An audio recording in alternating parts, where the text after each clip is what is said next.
कश्मीर बोलता है वंदे मातरम। कल आज कल के लोग भी गुमराह थे मिले, गुमराह जो मिलेंगे उन्हें राह दिखाना। सच कहूँ मैं सच कि उन्हें चाह दिखाना कि तहरीर बोलती है, तहरीर बोलती है वंदे मातरम। जंजीर बोलती थी वंदे मातरम। कश्मीर बोलता है वंदे मातरम।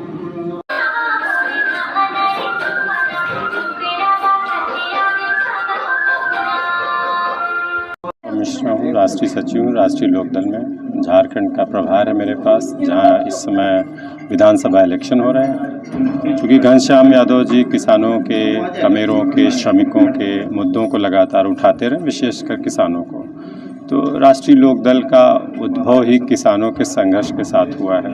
तो ऐसा कोई भी व्यक्ति जो किसानों की आवाज़ हिंदुस्तान के किसी भी कोने में उठा रहा होगा, यदि वो आवाज़ देगा तो राष्ट्रीय लोकदल का सिपाही होने के नाते मेरा नैतिक कर्तव्य है कि मैं वहाँ अपनी उपस्थिति दर्ज कराऊँ।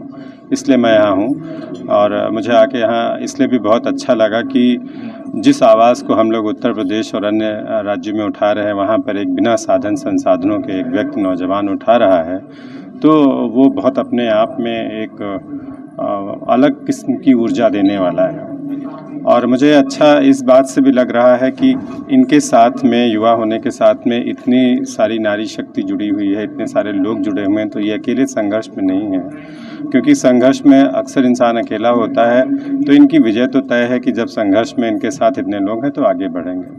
दूसरा, हम एज ए राजनीतिक दल भी इस बात पे नज़र रखे हुए हैं कि कौन कौन से ऐसे राज्य हैं जहां पर मूलभूत समस्याएं अब तक वैसी ही बनी हुई हैं। छत्तीसगढ़ हो, बिहार हो, झारखंड हो, इन सब में एक कमोवेश एक स्थिति दिख रही है कि इनका जो विभाजन हुआ, जो इनका निर्माण जब हुआ, तो इस बात के साथ हुआ था कि इनमें विकास होगा, स्वास्थ्य सुविधाएं बेहतर होंगी, भ्रष्टाचार से भी निजात मिलेगी, सड़कें बेहतर होंगी, लोगों के जीवन में उत्थान होगा, प्रगति होगी।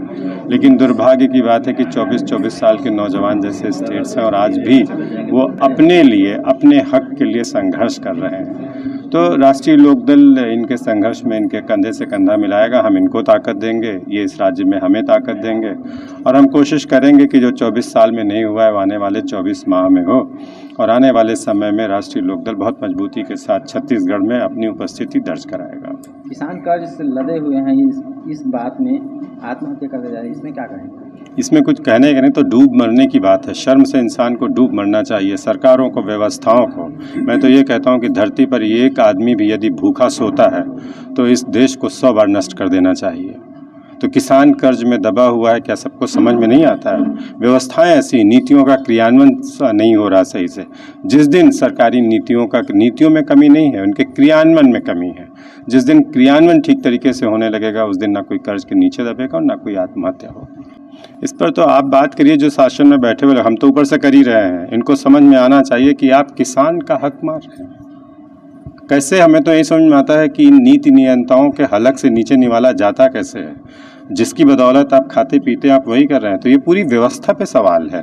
और मुझे लगता है कि हम लोग छत्तीसगढ़ की समस्या है नहीं, ये राज्य में जहाँ जहाँ समस्या है वहाँ जाएंगे, इन विषयों को उठाएंगे। और मुझे लगता है कि बहुत अच्छी बात यह है कि आप, और इनका निराकरण यदि अभी नहीं हुआ तो कब होगा? हमारी सहभागिता है केंद्र सरकार में, किसानों से जुड़े हर मुद्दे पर हम मुखर हैं और हम उस पर बात कर रहे हैं, चाहे वो उत्तर प्रदेश के किसानों की समस्याएं हो या अन्य राज्यों की हैं। तो हम उस पर मुखर हैं, हम उस पर ये कोई कंप्रोमाइज़ नहीं कर सकते। ये समस्या यहाँ की इसलिए नहीं उठाएंगे, वो समस्या वहाँ की इसलिए वहाँ उठाएंगे, ऐसा नहीं। मिश्रा जी, एक बात बताएंगे, रायगढ़ इसके बारे में क्या कहना चाहेंगे? नहीं, गलत है। अगर किसी भी किसान को कहीं से भी उजाड़ा जा रहा है, उद्योग कभी भी, कोई भी विकास या उद्योग मूलभूत चीज़ों को उखाड़कर नहीं हो सकता है। मैं सरकार से, प्रदेश की सरकार से, आपके छत्तीसगढ़ की इस रायपुर की धरती से कहूँगा, यदि ऐसा है तो शासन और प्रशासन को इस पर तत्काल कार्रवाई करनी चाहिए। मैं भी घनश्याम जी से पूछता हूँ, अगर होगा तो इनको ज्ञापन दे करके राज्यपाल सरकार की बात संज्ञान में लाना चाहिए और इसको रोकना चाहिए। अगर वो आंदोलन की स्थिति होगी तो हम लोग भी उसके साथ खड़े होंगे। अरे सिंह साहब ने वो बात उठाई, मैंने 2008 में उठाई थी।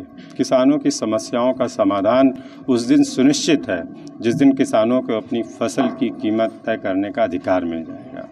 जिस दिन ऐसा हो जाएगा उस दिन किसानों का जीवन परिवर्तित हो जाएगा।